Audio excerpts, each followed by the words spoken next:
At alamin naman natin ang mga kaganapan sa mundo ng international sports scene sa report ni teammate Justin Elano.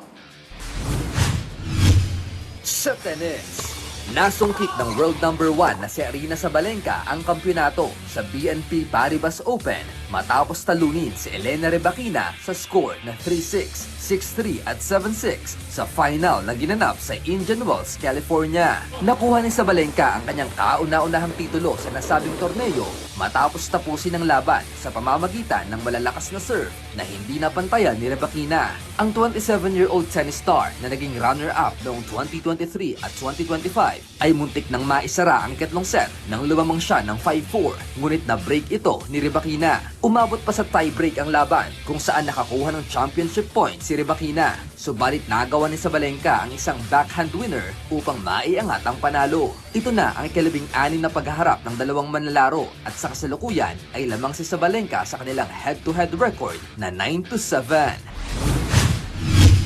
Sa American football, inanunsyo ni longtime cornerback Darius Slay Jr. ang kanyang pagretiro mula sa NFL matapos ang 13 season sa liga. Ipinahayag ng 35-year-old na manlalaro ang desisyon sa pamamagitan ng kanyang Instagram account noong Lunes. Unang naglaro si Slay ng 7 taon para sa Detroit Lions matapos madraft sa ikalawang round ng 2013 NFL Draft mula sa Mississippi State. Sumikat siya noong 2017 matapos magdala ng 60 tackles, career high na 8 interceptions, isang sack at isang forced fumble. Nagtapos ang kanyang karera sa Pittsburgh Steelers kung saan nakapaglaro siya ng 13 games at nagtala ng 58.6 coverage grade. Na-waive si Slay ng Steelers noong Desyembre bago kinuha ng Buffalo Bills. Tinapos ni Slay ang kanyang NFL career 6-time Pro Bowler at may kabuuang 28 interceptions.